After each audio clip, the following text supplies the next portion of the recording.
चलिए, good morning everyone. कैसे हो आप सब? बढ़िया। तो जैसा कि आपने पिछले वीडियो को देखा होगा, अनाउंसमेंट का वीडियो, उसमें मैंने बताया था क्लास 10th का सबसे पहले आपका स्टार्ट होने वाला है क्लासेस। तो क्लास स्टार्ट हो चुका है। आज आपका लेक्चर फर्स्ट है और आज की क्लास में हम लोग बात करेंगे। आज सिर्फ आपको इंट्रोडक्शन एंड सिलेबस के बारे में बताया जाएगा कि मैथमेटिक्स का क्या सिलेबस है। कंप्लीट सिलेबस आपको दिखाया जाएगा और उसी सिलेबस के अनुसार हम लोग डिस्कस करेंगे, पढ़ाई को आगे लेकर चलेंगे। और आज की क्लास में ही आपको बताया जाएगा कि मैथ्स को किस प्रकार से पढ़ना है ताकि आप एग्जामिनेशंस में 100 आउट ऑफ 100 मार्क्स ला पाएँ। ठीक है, कहीं से भी आपके मार्क्स कटौती नहीं हो, पूरा मार्क्स आप गेन कर सको। ठीक है, तो आप हेडिंग कर लीजिएगा लेक्चर फर्स्ट। मैं आपको सब कुछ बताऊंगा आज की क्लास में, इसलिए वीडियो को पूरा देखिएगा, आपको ज़रूर बेनिफिट होगा। ठीक है, चाहे आप किसी भी बोर्ड के एग्जामिनेशन के आप स्टूडेंट्स हो, ठीक है, चाहे आप 9th का हो 10th का हो, अगर आप इस चैनल पे आए हो, वीडियो को क्लिक किए हो, तो आपको इस वीडियो आपको ज़रूर बेनिफिट करेगा। आपको मैथ्स को पढ़ने का तरीका बताएगा, सही ढंग से आप कैसे मैथ्स को पढ़ोगे ताकि आप किसी भी एग्जामिनेशन में अच्छा स्कोर कर पाओ। ठीक है, वैसे भी ये क्लास आपका क्लास 10th का है। जो भी स्टूडेंट CBSE के स्टूडेंट हैं, जो इंग्लिश मीडियम के बच्चे हैं, जो बिहार बोर्ड में ही इंग्लिश मीडियम पेपर लिख रहे हो, तो उनके लिए भी ये क्लासेस हैं। ठीक है, तो आप कॉपी पेन साथ में निकाल लीजिएगा ताकि आपको लिखने का भी ज़रूरत पड़ेगा इस वीडियोज़ में। ठीक है, तो साथ में लिखने का भी प्रयास कीजिएगा ताकि आपको हर चीज़ बढ़िया से क्लियर समझ में आ सके। फिर भी आपको नहीं समझ में आ रहा है तो वीडियो को फिर से रिप्ले कीजिए। वीडियो आपके पास है, लाइफ टाइम वीडियो आपके पास है, जब चाहो जब मन करे आप वीडियो को रिप्ले करके देख लीजिएगा। ठीक है, तो आप रेडी कर लीजिए लेक्चर फर्स्ट। ठीक है, चलिए, तो आज की क्लास हम लोग बात करेंगे। आज आपका जो है फर्स्ट लेक्चर है, जो कि मोस्ट इम्पॉर्टेंट लेक्चर में से एक है। ठीक है, मोस्ट इम्पॉर्टेंट लेक्चर में से एक है।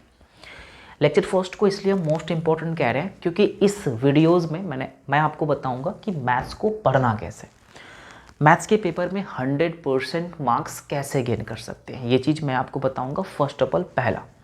उसके बाद जो क्लास 10th का मैथमेटिक्स का जो सिलेबस है उसके बारे में भी मैं आपको जिक्र करूंगा और उसी सिलेबस के अकॉर्डिंग हम लोग बैच को आगे लेकर चलेंगे।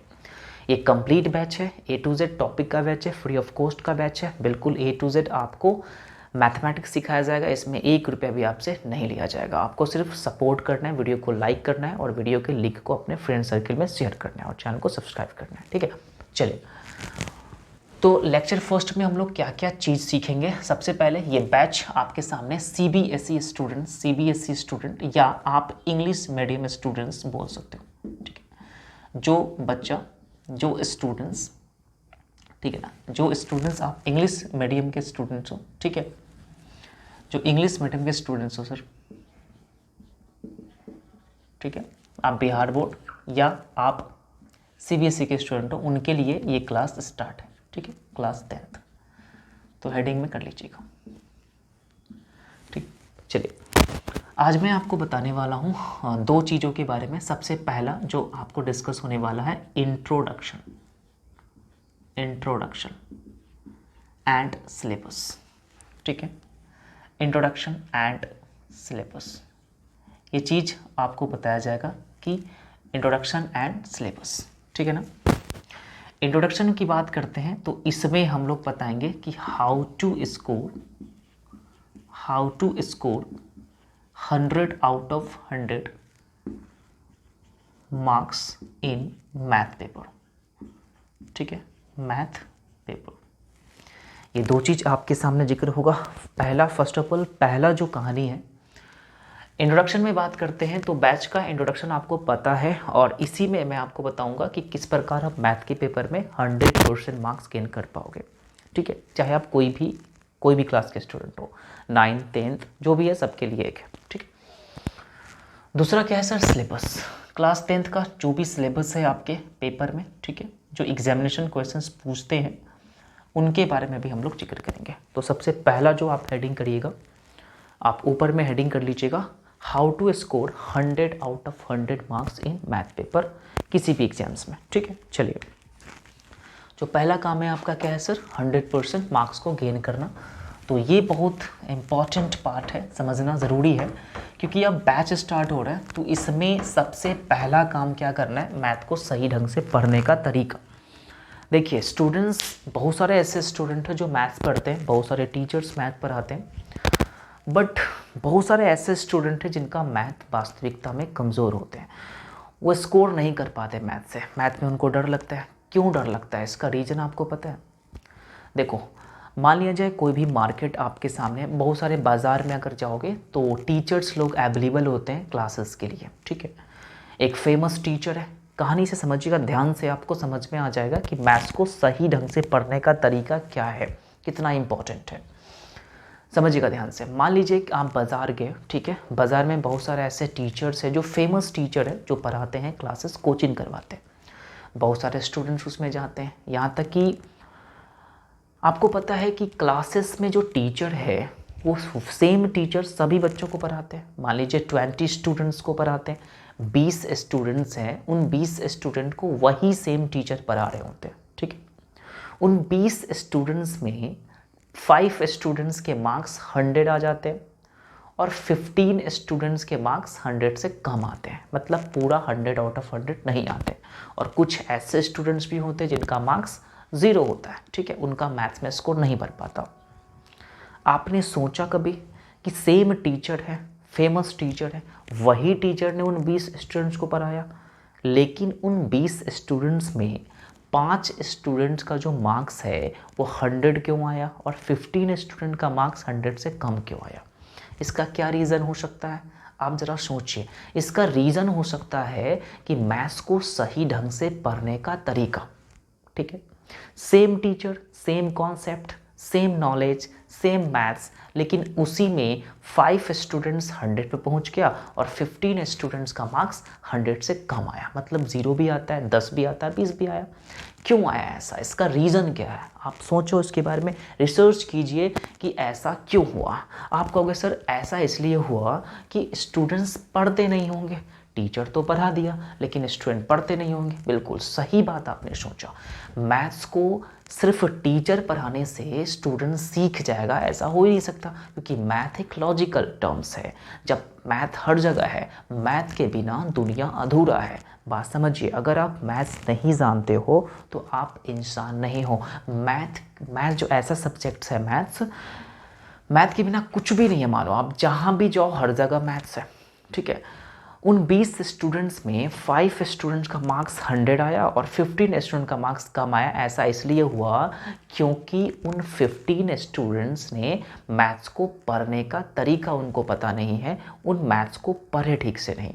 अगर मैथ्स को आप बढ़िया से पढ़ोगे, सिस्टमैटिकली पढ़ोगे, ध्यान से पढ़ोगे, तो डेफिनेटली उनका भी स्कोर बढ़ता। जो 5 स्टूडेंट जो 100 आउट ऑफ 100 मार्क्स लाए हैं, उनको पढ़ने का तरीका पता था, ठीक है। वही चीज़ मैं आपको आज बताऊंगा कि मैथ्स को किस प्रकार से पढ़े। मैथ्स को सबसे पहला काम है, मैथ्स को तो सभी पढ़ते हैं, लेकिन उसको सही ढंग से पढ़ने का तरीका किसी को पता नहीं। तो आज की क्लास में हम लोग वही बात करेंगे, मैथ्स को सही ढंग से पढ़ना, सही ढंग से पढ़ने का तरीका पता होना चाहिए, ठीक है। चलिए, तो आप हेडिंग कर लीजिएगा ऊपर में कि how to score 100 out of 100, how to score 100 out of 100 marks in math paper, ठीक है। यही चीज़ के बारे में हम लोग डिस्कस करेंगे, मैथ्स पेपर। क्लास 10th की एग्जामिनेशन के लिए मैं बात कर रहा हूँ, ठीक है। चलिए, इस चीज़ को आप नोट करिएगा। अपने जो कॉपी लाए होंगे मैथ्स का नोट्स के, उसके फर्स्ट पेज में आप इस चीज़ को लिखिएगा, ऊपर हेडिंग करके। एक पेज आप इसी को दे दीजिए, आपको याद रहेगा कि मुझे इस प्रकार से पढ़ना है, ठीक है। चलिए, how to score 100 out of 100 marks in math paper. तो किस प्रकार से आप मैथ्स को पढ़ोगे ताकि आपका मार्क्स 100% आ जाए? तो मैथ को पढ़ने का बहुत रिसर्च करने के बाद, बहुत ही ज़्यादा देखने के बाद, एक्सपीरियंस मैं बताता हूँ, 3 कैटेगरी में मैंने इसको डिवाइड किया है। 3 कैटेगरी आप इसको फॉलो करते हो। 3 कैटेगरी को अगर आप फॉलो करते हो तो डेफिनेटली आपके मैथ्स में 100% मार्क्स आएंगे। आप कहोगे सर 3 कैटेगरी क्या है? तो 3 कैटेगरी की बात करते हैं दोस्तों। ध्यान रखना, 3 कैटेगरी ही आपको याद करना है। 3 कैटेगरी से अगर आप मैथ्स को फॉलो करते हो, मैथ्स को पढ़ते हो, तो आपका मैथ्स में एक भी नंबर कटेगा नहीं, 100% मार्क्स आएगा। जो पहला जो बात है ना, पहला जो कहानी है सर, ये बुक चॉइस। ये पहला जो कैटेगरी होता है सर, ये बुक। स्टूडेंट्स के पास अच्छा सोर्सेस नहीं होता है जिनके कारण उनका स्कोर नहीं बढ़ पाता। ठीक है, बुक्स के बारे में भी मैं चर्चा करूंगा कि किस प्रकार मैथ्स को पढ़े ताकि स्कोर आ जाए, कौन सी बुक्स आपके लिए बेहतर होगा ये भी बुक मैं आपको बताऊंगा। ठीक है, जो दूसरा कैटेगरी है सर, जो दूसरा कैटेगरी है, ये कैटेगरी आपका नोट्स है। नोट्स, यही बात, ये जो आपका सेकेंड पॉइंट्स है, इसी पॉइंट्स में स्टूडेंट्स पीछे रह जाते हैं। देखो, बुक्स तो सभी स्टूडेंट के पास, लगभग हर स्टूडेंट्स के पास बुक्स अवेलेबल होते हैं, लेकिन ये पॉइंट्स नहीं करते हैं स्टूडेंट, जिनके कारण एग्जामिनेशन में स्कोर नहीं बढ़ पाता। ध्यान से समझिएगा, नोट्स कितना ज़्यादा इंपॉर्टेंट है मैं आज के आगे बताऊंगा। पहले आप इसको देखिए ध्यान से, उसके बाद नहीं समझ में आए फिर से देखिए वीडियो को, बार बार रिप्ले करके देखिए, आपको सब कुछ समझ में आ जाएगा। जो तीसरा पॉइंट है दोस्तों, तीसरा पॉइंट है, समझना ध्यान से।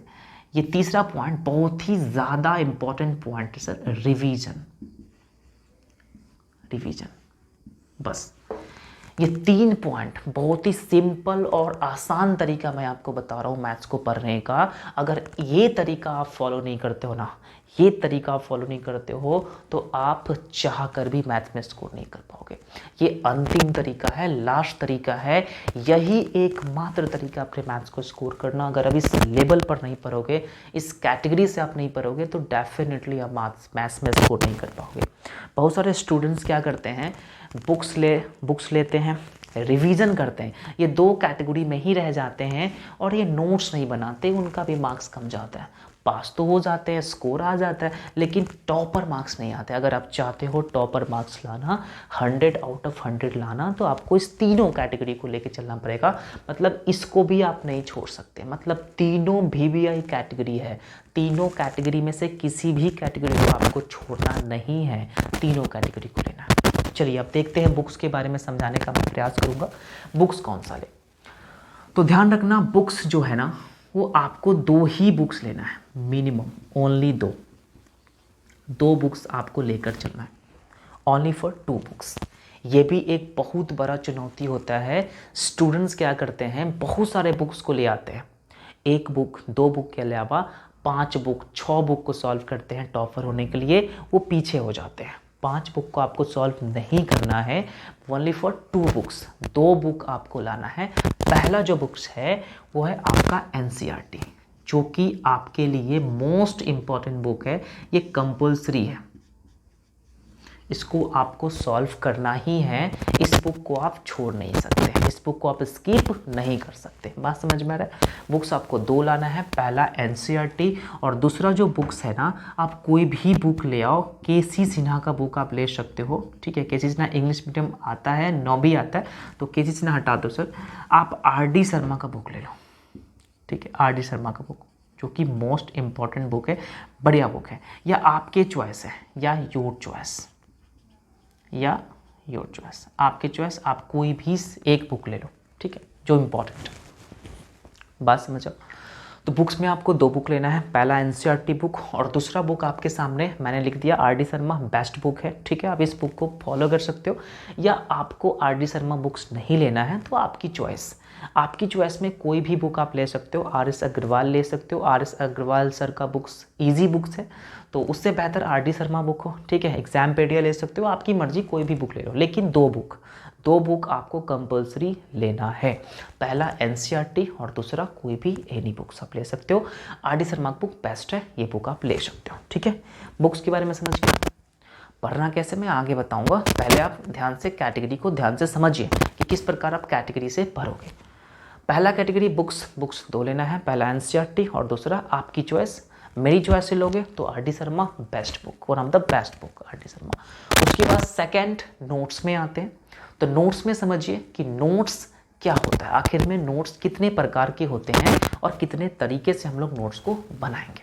ठीक है, चलिए देखिए, नोट्स आपको करना क्या है सर, नोट्स आपको 2 प्रकार से बनाना है, 2 नोट्स आपको बनाने हैं। 2 नोट्स कौन से नोट्स है, समझिए ध्यान से, यही मेन टॉपिक है, समझना ध्यान से, यही नोट्स वाले टॉपिक है जो बहुत सारे स्टूडेंट्स नहीं करते हैं, आप भी नहीं करते होइएगा। अगर ये चीज़ आप समझ लोगे ना तो आप कहीं से भी आप एग्जामिनेशन में पीछे नहीं रहोगे।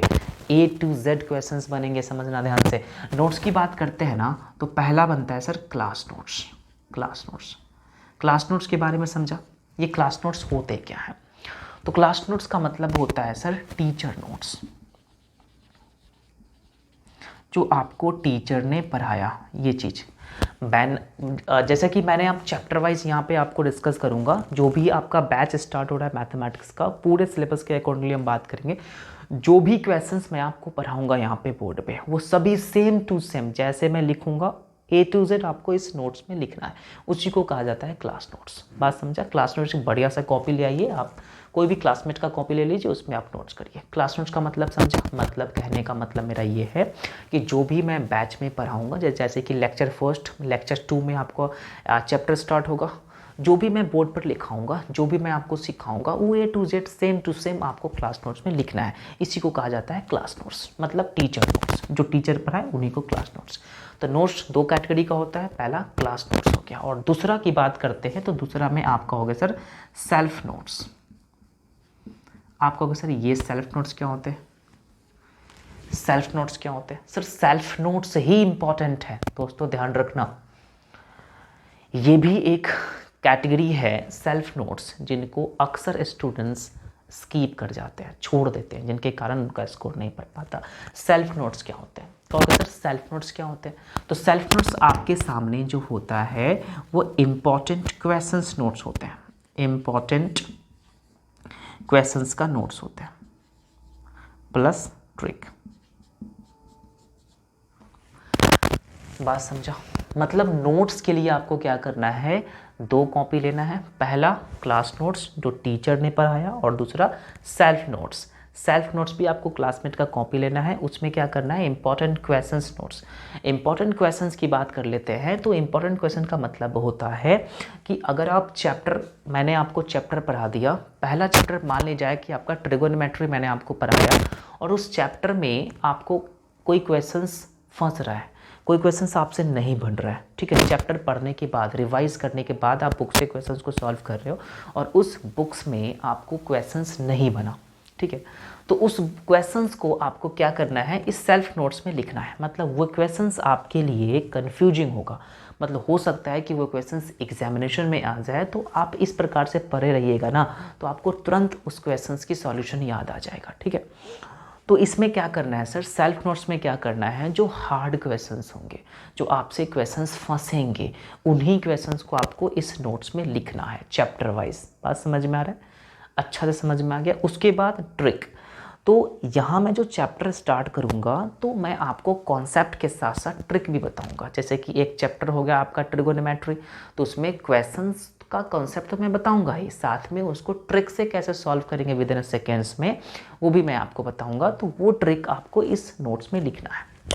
बात समझ में आ रही है? तो नोट्स का कन्फ्यूजन, आशा करता हूँ मैं आप सबसे कि आपका नोट्स का कन्फ्यूजन पूरा कंप्लीट हो चुका है।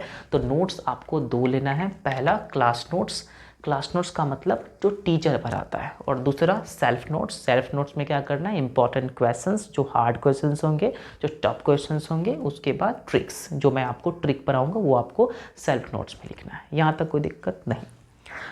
अब मैं बताता हूँ रिवीजन, ठीक है। रिवीजन क्या है? रिवीजन जो कैटेगरी है, तीसरा कैटेगरी है, ये भी एक मोस्ट इम्पॉर्टेंट कैटेगरी है। इसे भी आप स्किप नहीं करोगे। अगर आप इसे स्किप करते हो तो आप तब भी पीछे हो, समझना ध्यान से। आप इसे स्किप करते हो ना, तो बिल्कुल आप तब भी बहुत ज़्यादा पीछे हो। अगर हम बात करते हैं रिवीजन क्या है भाई, रिवीजन का मतलब क्या होता है, रिवीजन कितना करें, कैसे करें, ये चीज़ समझिए। तो रिवीजन की बात करते हैं ना, तो रिवीजन में आपको 2 कैटेगरी आता है। पहला आता है सर बुक्स रिवीजन, पहला क्या आता है सर, बुक्स रिवीजन, और दूसरा जो होता है सर नोट्स रिवीजन। बस आपको यही करना है, नोट्स रिवीजन्स। बुक्स रिवीजन मैं आपको सिर्फ पढ़ने का तरीका बता रहा हूँ, सिर्फ कॉन्सेप्ट को सीखने का तरीका बता रहा हूँ। ये ऐसा तरीका है, अगर आप इस तीनों कैटेगरी को फॉलो करते हो ना, अगर आप तीनों कैटेगरी को फॉलो करते हो, जो मैं बताता हूँ उसको फॉलो करते हो, तो आप सिर्फ मैट्रिक एग्ज़ाम ही क्वालिफाई नहीं करते, बाकी आप ओलंपियाड हो गया, ठीक है, जो भी टफ एग्जामिनेशन है जो 10th बेसिस पर आते हैं ना, वो भी एग्ज़ाम आप इजीली क्रैक कर जाओगे अगर इस लेवल से पढ़ोगे तो। यही बात समझना ध्यान से, यही एकमात्र तरीका है, समझना ध्यान से। मेहनत ही आपको रंग लाएगा, जब तक आप मेहनत नहीं करोगे तो आप आगे नहीं बढ़ पाओगे, समझना। Positive thinking and regular efforts आपको हमेशा साथ लेकर चलना है। दो चीज़ हमेशा साथ रखिए, पहला पॉजिटिव थिंकिंग, सकारात्मक सोच, और दूसरा आपके पास होना चाहिए रेगुलरिटी। जब तक आप नियमित प्रयास नहीं करोगे, रेगुलर एफर्ट्स आप में नहीं होगा, सक्सेस आपका नहीं होगा, पीछे रह जाओगे, ठीक है। तो रिवीजन में क्या करना है सर, बुक्स एंड नोट्स, दो चीज़ आपको रिवाइज करना है। बुक्स की बात कर लेते हैं तो भैया बुक्स में आप, हम मेरे अनुसार अगर बात करते हैं तो मिनिमम 5 टाइम्स आपको बुक सॉल्व करना है। 5 बुक के जगह एक बुक को आप 5 बार सॉल्व करो, ठीक है। 5 टाइम्स मिनिमम मैंने आपको बताया, ध्यान रखना 5 टाइम्स आपको सॉल्व करना है मिनिमम। और मैक्सिमम की बात करते हैं सर, मैक्सिमम का मतलब होता है सर योर चॉइस, आपके चॉइस के अनुसार आप मैक्सिमम इसको प्रैक्टिस कर सकते हो। रिवाइज की बात करते हैं तो मेरे अनुसार करोगे तो मिनिमम 5 टाइम्स और मैक्सिमम आपकी चॉइस, आप कितना बार इसको बढ़ा सकते हो, 5 से 10 कर दो, 11 कर दो, 12 कर दो, 20 कर दो, आपकी मर्जी, ठीक है। तो बुक्स को आपको रिवाइज करना है 5 टाइम्स, ए बार से ऊपर आपको करना है 5 बार, ओके। नोट्स की बात कर लेते हैं ना, तो नोट्स आप मिनिमम की बात कर लेते हैं तो मिनिमम आपको नोट्स 5 टाइम्स ही सॉल्व करना है, ठीक है, 5 टाइम्स। और मैक्सिमम आपको योर चॉइस, आपकी चॉइस है सर, आप जहाँ तक ले चलो, ठीक है। तो ये आपकी कैटेगरी हो गया। ये पूरा जो मैंने आपको बताया, पूरी जो कहानी बताई, ये ऐसा कहानी है ना, ये आखिरी कहानी है, यही एक अंतिम तरीका है अपने मैथ्स को स्कोर करने का, ठीक है, मैथ को एनहांस करने का।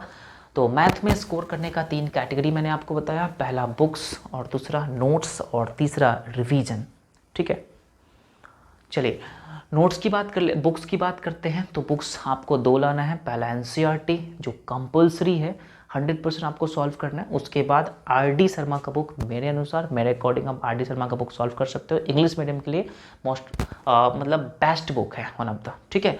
उसके बाद योर चॉइस, आप चाहो तो आरडी शर्मा के अलावा कोई और बुक भी आप सॉल्व कर सकते हो, आपकी चॉइस है, आपकी टीचर की चॉइस है। आपको टीचर की हेल्प लेने की ज़रूरत नहीं है, बिल्कुल मैं आपका टीचर हूँ, मैं आपको पूरी सिलेबस, जो भी आपका 10th का सिलेबस है, A to Z कॉन्सेप्ट मैं आपको बताऊंगा और साथ में ट्रिक भी बताऊंगा। उसके बाद नोट्स की बात करते हैं तो नोट्स के लिए आपको 2 कॉपी लाना है, पहला क्लास नोट्स और दूसरा सेल्फ नोट्स। क्लास नोट्स की बात करते हैं, जो मैं पढ़ाऊंगा आपको वो चीज़ आपको क्लास नोट्स में लिखना है। उसके बाद सेल्फ नोट्स की बात करते हैं तो इंपॉर्टेंट क्वेश्चन सीरीज, जो कि टफ क्वेश्चन, जो हार्ड क्वेश्चन है, जो ट्रिक है, आपको सेल्फ नोट्स में लिखना है। उसके बाद जो तीसरा कैटेगरी है वो रिवीजन है। रिवीजन है मोस्ट इंपॉर्टेंट पार्ट्स, जब तक आप इस चीज़ को फॉलो नहीं करोगे आगे नहीं पढ़ोगे। रिवीजन के लिए आपको बुक्स रिवाइज करना पड़ेगा और नोट्स रिवाइज करना पड़ेगा। बुक्स की बात करते हैं तो मिनिमम 5 टाइम्स और मैक्सिमम आपकी चॉइस, आप जहाँ तक सॉल्व करो। नोट्स भी सेम टू सेम वही कहानी है, 5 टाइम्स मिनिमम है और योर चॉइस आप 5 के अलावा 10 भी कर सकते हो, ठीक है। तो ये रहा आपका अंतिम तरीका मैथ्स में 100% स्कोर पाने का। जब आप ये पूरा कर लोगे ना, ये पूरा कर लोगे तो आपके पास 1 मंथ या 2 मंथ टाइम बचेगा एग्जाम के लिए। तो उस समय आपको क्या करना है सर, प्रीवियस ईयर क्वेश्चंस को प्रैक्टिस करना है। प्रीवियस ईयर क्वेश्चंस आपको मार्केट में ऑटोमेटिक मिल जाएंगे, क्वेश्चंस बैंक आप लेकर आओगे, उसके बाद आप क्वेश्चंस को सॉल्व करोगे। मैं आपसे प्रॉमिस करता हूं, मैं आपको बताता हूं, आपसे एक भी क्वेश्चंस नहीं छूटेगा। जब आप इस लेवल से इस लेवल तक आप स्टडी कर लोगे, इस कैटेगरी पर आप स्टडी कर लोगे, आपसे मैं वादा करता हूं आपसे एक भी क्वेश्चंस नहीं छूटेंगे और आपका स्कोर 100 आउट ऑफ 100 आ जाएंगे, ठीक है। ऑब्जेक्टिव पेपर है और सब्जेक्टिव पेपर भी होता है। तो मैं एक बात आपको खुद बताना चाहूँगा कि 100% मार्क्स लाने का एक और स्टेप होना चाहिए आप में, आपके पास राइटिंग स्किल है ना। मैथ्स को रिप्रेजेंट करने का एक तरीका आपके पास होना चाहिए कि किस प्रकार मैथ्स को रिप्रेजेंट करेगा एग्जामिनेशन में। तो मैथ को रिप्रेजेंट करने का तरीका आप कहाँ से सीखोगे पता है, देखो सेकेंड कैटेगरी नोट्स। नोट्स में आपको इसलिए मैं आपको बताता, मतलब नोट्स बनाने के लिए इसलिए मैं आपको बताया ताकि आपका राइटिंग स्किल डेवलप हो सके और आप मैथ्स में बढ़िया स्कोर कर पाए, समझ रहे हो। तो नोट्स से आपका राइटिंग स्किल डेवलप होगा, आप सही ढंग से मैथ्स को बनाना सीखोगे, सही लिखना सीखोगे। उसके बाद आपको कहीं से भी कुछ नहीं करना है, बस आपको यही चीज़ फॉलो करना है। आप देख लेना 100% आपके स्कोर बनेंगे। ठीक है, तो ये चीज़ आप इसका स्क्रीनशॉट ले लीजिए या आप इसको वीडियो को पॉज करके इसको लिख लीजिए। ठीक है, उसके बाद मैं आपको पढ़ाऊँगा इसका सिलेबस। बैच अब स्टार्ट होने वाला है क्लास 10th का। सबसे पहले हम लोग सिलेबस को डिस्कस करेंगे, उसके बाद कल की क्लास में हम लोग सिलेबस के अकॉर्डिंग बैच को आगे लेकर चलेंगे। ठीक है, कॉपी साथ में लाइएगा। कॉपी आपको 3 कॉपी लाना है। पहला कॉपी तो नोट्स के लिए होगा, क्लास नोट्स के लिए, और दूसरा कॉपी सेल्फ नोट्स के लिए, और तीसरा कॉपी एक रफ कॉपी ले आप 30 वाला ले लीजिएगा। 30-35 में देता है जो मोटा वाला। रफ कॉपी में क्या करोगे, जो मैं पढ़ाऊंगा आप रफ में लिखोगे या घर पे जाके क्लास नोट्स में करोगे। ठीक है, ये चीज़ 3 कॉपी आप मार्केट से जाके ले लीजिए, उसके बाद स्टडी कीजिए। पहले आप इसका स्क्रीनशॉट ले लीजिए, उसके बाद मैं आपको सिलेबस पढ़ाता हूँ। ठीक है, चलिए।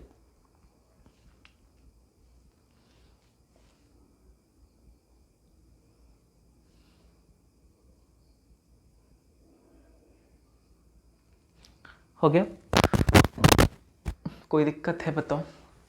कोई भी डाउट है आपके मन में, कोई भी प्रॉब्लम है, कोई भी क्वेश्चंस हैं, तो आप मुझे इस वीडियो के कमेंट बॉक्स में अपना क्वेश्चंस रख सकते हो। उनका आंसर मैं 100% देने की कोशिश करूँगा। कोई भी ऐसा क्वेश्चंस नहीं होगा जिनका मैं आंसर ना दे पाऊँ। 100% चांसेस है कि आपकी आंसर ज़रूर मैं दूँ। तो प्लीज़ आप कमेंट ज़रूर कीजिए, जितना हो सके आप अपने क्वेश्चंस को रखिए कि आपको करना कैसे है। आपको कुछ भी मन में डाउट हो, कोई भी क्वेरी हो, आप मुझे कमेंट कर सकते हो। इसी वीडियो के नीचे कमेंट बॉक्स में आप अपना कमेंट रख सकते हो। ठीक है, उसका आंसर मैं ज़रूर दूँगा। ठीक है, चलिए अब आप हेडिंग कर लीजिएगा सिलेबस। ठीक है, इसे भी आपको नोट करना है। ये मत समझिएगा कि इसको नोट नहीं करें, ये चीज़ आपको याद दिलाएगा। जब आप मैथ्स को रिवाइज करोगे, मैथ्स को पढ़ते रहोगे, तो रेगुलर बेसिस पे आपको ये चीज़ आपको याद दिलाएगा।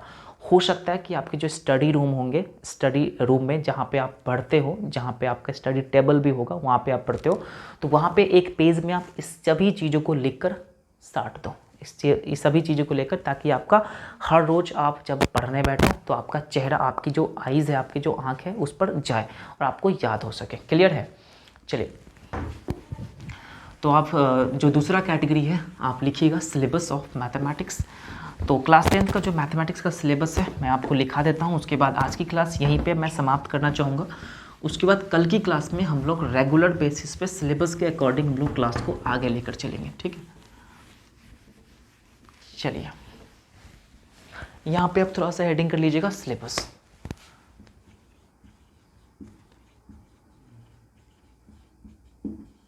Mathematics syllabus. ठीक है, mathematics syllabus for class 10th English medium. ठीक है, चलिए तो सिलेबस में लिखिएगा। सर सिलेबस की बात करते हैं तो पहला जो चैप्टर आपके सामने होगा, पहली जो कैटेगरी हो जाएगी वो हम लोग पढ़ेंगे आपका ट्रिगोनोमेट्री। ठीक है, ट्रिगोनोमेट्री जो कि मोस्ट इम्पॉर्टेंट चैप्टर है ट्रिगोनोमेट्री। ठीक है, मोस्ट इम्पॉर्टेंट चैप्टर है क्लास 10th में। इसमें आपको बेसिक जो भी फंडामेंटल पार्ट्स है आपको समझना होगा, तभी जाके आप 11th में भी इसका पार्ट्स है, तो 10th में सिर्फ बेसिक पार्ट्स को समझेंगे और जो क्वेश्चंस बनेंगे वो समझेंगे। इसमें हम लोग ट्रिक प्लस कॉन्सेप्ट सब कुछ समझेंगे। जो दूसरा जो चैप्टर हो जाएगा हम लोग पढ़ाएंगे अलजेब्रा। अलजेब्रा पार्ट में हम लोग डिस्कस करेंगे। और जो तीसरा जो पार्ट्स हो जाएंगे उसे हम लोग नंबर सिस्टम से देख लेंगे। ठीक है, नंबर सिस्टम। ठीक है, और जो 4th नंबर आपके पार्ट्स हो जाएंगे वो हो जाएगा सर कोऑर्डिनेट ज्योमेट्री। ठीक है ना, कोऑर्डिनेट ज्योमेट्री, कोऑर्डिनेट ज्योमेट्री, इसको भी आपको लिखना है दूसरे पेज में। ठीक है, और 5th नंबर के लिख लीजिएगा सर ज्योमेट्री, ज्योमेट्री। ठीक है ना, और 5th नंबर में ज्योमेट्री। और 6th नंबर की बात कर लेते हैं तो 6th नंबर में आप इसको मेंसुरेशन बोल सकते हो। ठीक है, मेंसुरेशन चैप्टर भी मोस्ट इम्पॉर्टेंट चैप्टर है। और 7th नंबर की बात कर लेते हैं तो 7th आप यहाँ पे लिख लीजिएगा सर प्रोबेबिलिटी। ठीक है, प्रोबेबिलिटी या स्टैटिस्टिक्स बोल सकते हो, स्टैटिस्टिक्स। ठीक है, स्टैटिक्स एंड प्रोबेबिलिटी। तो 7 चैप्टर आपके सामने है सिलेबस में, 7 चैप्टर आपके सामने सिलेबस में है। इन 7 चैप्टर को हम लोग बारीकी से स्टेप वाइज सिलेबस के अकॉर्डिंगली हम लोग सीक्वेंस वाइज क्लास को ख़त्म करेंगे। और सबसे पहले हम लोग स्टार्ट करेंगे ट्रिगोनोमेट्री, जो कि मोस्ट इम्पॉर्टेंट चैप्टर है क्लास 10th में। इसमें ही बहुत सारे अक्सर स्टूडेंट्स को कंफ्यूज रहते हैं। तो जैसे ही हम लोग चैप्टर स्टार्ट करेंगे और जैसे मैंने आपको बताया पढ़ने का मेथड उसको आप लागू कीजिएगा, उसको फॉलो कीजिएगा, आपको डेफिनेटली स्कोर आएगा। ठीक है। उसके बाद आता है सर अलजेब्रा, उसके बाद नंबर सिस्टम, उसके बाद कोऑर्डिनेट ज्योमेट्री, उसके बाद ज्योमेट्री। ठीक है। उसके बाद मैंसुरेशन, उसके बाद आपका आता है प्रोबेबिलिटी एंड स्टैटिस्टिक्स, ये भी इंपॉर्टेंट है। तो 7 टॉपिक, 7 यूनिट है इसमें। टोटल जो क्लास 10th का मैथमेटिक्स है उसमें आपको 7 टॉपिक से आपको गुजरना होगा। इन 7 टॉपिक से हम लोग गुजरेंगे और पूरे मैथ्स को फ्री ऑफ कॉस्ट में आपके सामने ख़त्म करेंगे। ठीक है। कहीं पर भी आप पेड कोर्स के चक्कर में मत पड़िए। पेड कोर्स से ज़्यादा क्वेश्चंस आपको यहाँ पे मैं आपको करवा दूंगा और साथ में एक्स्ट्रा मैं आपको ट्रिक भी बताऊंगा। ठीक है। तो ये रहा आपका सिलेबस। तो ये चीज़ अपने कॉपी में लिख लीजिएगा और कल के क्लास के लिए वेट करिए। ठीक है। और चैनल को सब्सक्राइब करके रखिएगा ताकि जब भी वीडियो अपलोड होगा सबसे पहले आपको नोटिफिकेशन मिल जाए, मैसेज मिल जाए, ताकि आप क्लासेस मिस ना कर पाओ। ठीक है। तो आज के लिए इतना ही, फिर मिलते हैं कल की क्लास में। तब तक के लिए thank you so much, take care, bye bye.